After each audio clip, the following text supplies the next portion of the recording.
1. Blog Talk Radio.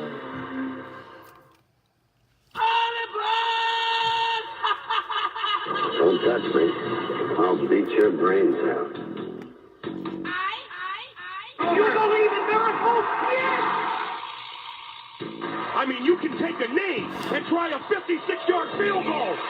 This is not Detroit, man. This is the Super Bowl. Let's get ready to rumble! I'm Sonny Liston. I'm Jack Dempsey. There's no one like me. I'm from Nairclaw. There's no one that can match me. My style is impetuous. My defense is impregnable. And I'm just ferocious. I want your heart. I want to eat his children. Don't freeze us! Don't freeze us! But that's how it goes. California! The big game over Stanford!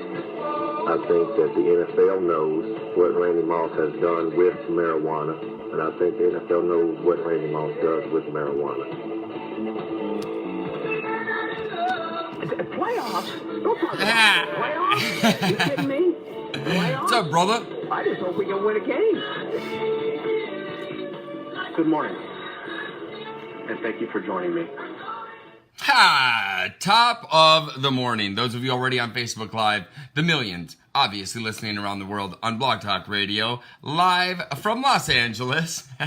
This is Tough Love. I'm Alistair Conrad. I hope everybody's doing good. My little brother's already talking shit in Facebook chat, telling me to get a haircut. You know what? It's not that bad. I kind of dig it. It's kind of, I mean, it is what it is. Looks good, I think. Anyway, I'm with you guys for the next 15 minutes because, I mean, to me, not that much to talk about. Obviously, it's March Madness, so we'll get to that. A great UFC main event last night. If you missed it, it is on my website, alistairconrad.com. Check it out. Anthony Showtime Pettis was pretty much getting worked by Wonderboy Thompson, and then next thing you know, he goes and does a Superman punch and knocks Wonderboy out on his feet and then hits him 2 more times in the face. He woke up like 5 minutes later. It's pretty crazy. So definitely check that out if you missed it. LA Marathon is going on right now, and I just happened to catch on my walk back with Woo, happened to see the leaders, all the Kenyans and a couple other white dudes in there, with about at the halfway point here in Hollywood. So that was kind of cool. They're just trucking. Think about how fast they're running. Nobody really kind of, except if you're a runner, know of it. They're running like 5-minute miles for 26.2 miles. Just think about how crazy that is. Might even be faster. But they were cooking. They were definitely cooking. So basketball, UFC, and then at the end I'm going to touch on Tyreke Hill. Got in some trouble again. The receiver for the Chiefs. And obviously he is, to blame for all the actions that he does, same with Kareem Hunt. But it's their fault, but I think it's part of a bigger picture. So I'll get to that. Again, March Madness is going on. And, it's funny because I've been on here before. By the way, yeah, Brian, the Gophers got the shit kicked out of them by Michigan State yesterday. It's funny, too. I was talking to my dad before the game, and we both agreed. We said that, just as long as the Gophers don't get embarrassed. If they lose by what the Vegas odds were, 10 and a half, and they keep it somewhat respectable, that's fine. Didn't happen that way at all. They got handed. Michigan State just beat them up. And, my buddy Bob shot a text to, a little thread that we have too. But it's like, Michigan State, he says, just has different athletes than Minnesota does. And, I think I might have mentioned this before, but Minnesota has Amir Coffey, Jordan Murphy, and then nobody, and when you're playing a team like Michigan State, who, I mean, they're so deep. Tom Izzo is a great Hall of Fame coach, and kids want to go to Michigan State, and so his bench is full. There's been a couple times in the past month where the Gophers have won basketball games, one against Purdue, and then I think the other day against Louisville, where their bench didn't score a point. Not 1 point. Think about that. They still won the game. That's what's even more impressive. And so, I mean, you go to your bench against a team like Michigan State, that is, and I mean, it's not, there's a reason why they lost 3 times to them this year. It's just they don't match up well. They don't have the depth. Michigan State is Michigan State, and they will be there in the end. I think they have, who the hell do they have next? Why can't I think of this real fast? Damn it. I think it's Maryland. Oh, no. Who beat them? LSU. So it's Michigan State and LSU. LSU's playing really strong. I had them losing in the first round just because of all the turmoil that they went through with their coach, and, caught on tape talking about, extra benefits for, kids and so forth. It's just, I thought LSU was going to lose. I just did. But here they are in the Sweet 16 against Michigan State. That is going to be a great game because LSU's got a ton of talent. Like they remind me a lot of Florida State, who, by the way, is Sweet 16. Florida State, they're just tall, long, athletic, superior athleticism. Speaking of Florida State, obviously on Thursday, everybody was absolutely enamored with Ja Morant. Everybody still is, obviously. I mean, the kid goes for a triple-double. He possibly could be the best player to come out of this draft. No offense to Zion Williamson, but Zion seems to be, not a one-trick pony, but at the next level, he's probably going to be a 4, and that's about it. I guess he could possibly be a 3 at times, too. It just depends on what team he goes to, what system that they run.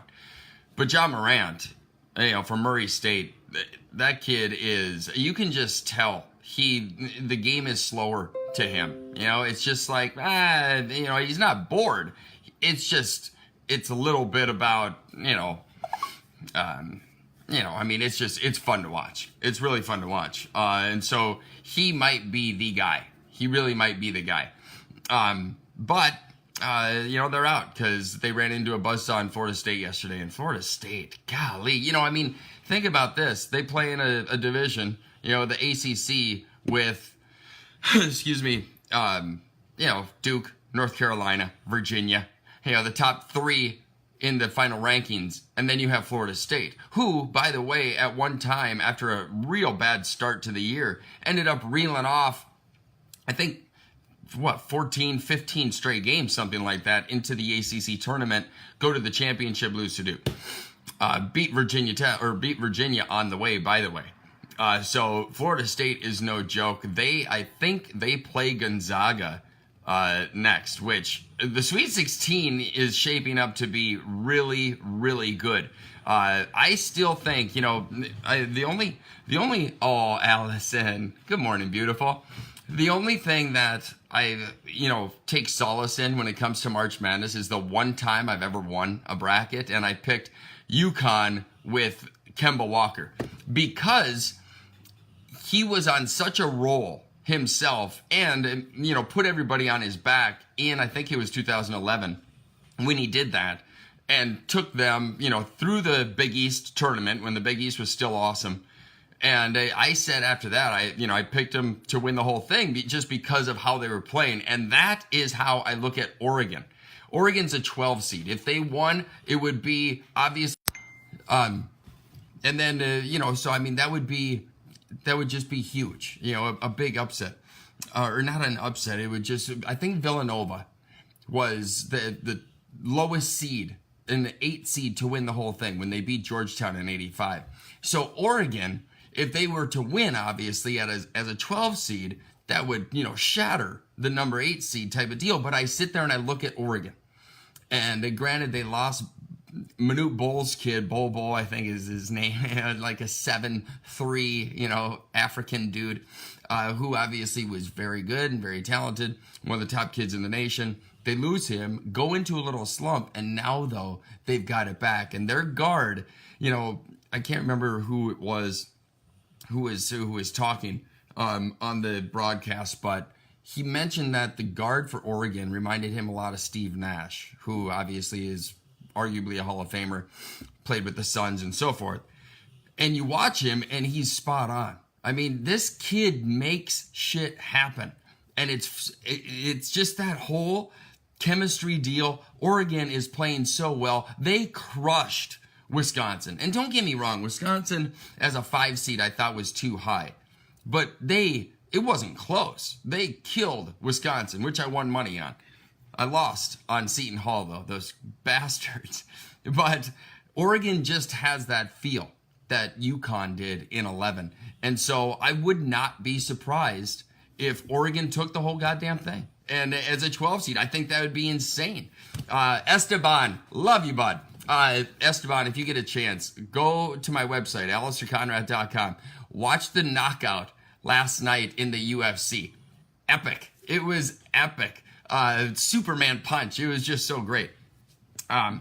But something else I wanted to mention on the March Madness. I have mentioned on this show about, I hate the one and done. I hate the one and done. Because if a kid is 18 years old out of high school, let them make the decision.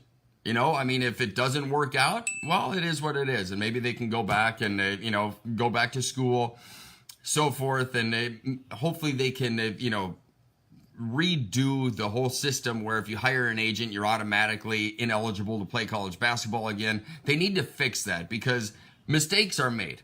I, for one, have made many. And so if you're a high school kid, right? Brian, top of the morning. If you're a kid at 18 years old, you're getting probably really bad advice from an agent if you do hire one, being like, yeah, you're going to be a first round, you're going to be a lottery pick, blah, blah, blah. Well, if it doesn't work out, and you don't get drafted, there should be something that says you should be able to go back to college. So I forever have always been against the one and done. It's stupid. Let a kid go to the pros. If it doesn't work out, it doesn't work out.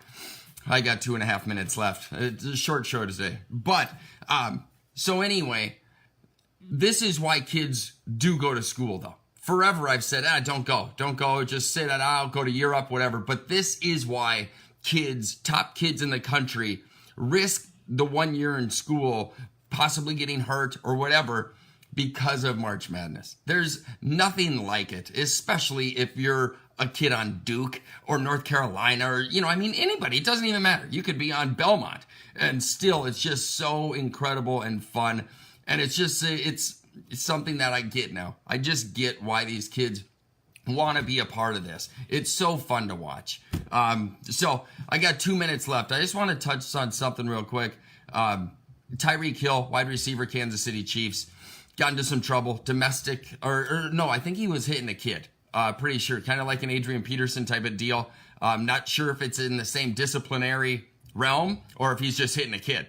But 90 seconds. Obviously, he's in some trouble. And Kareem Hunt, Kansas City running back, who got into trouble for, kicking the shit out of that chick. Obviously, yes, they're to blame, right? You're always in control of your own actions. Can't blame anybody else, especially for beating on somebody.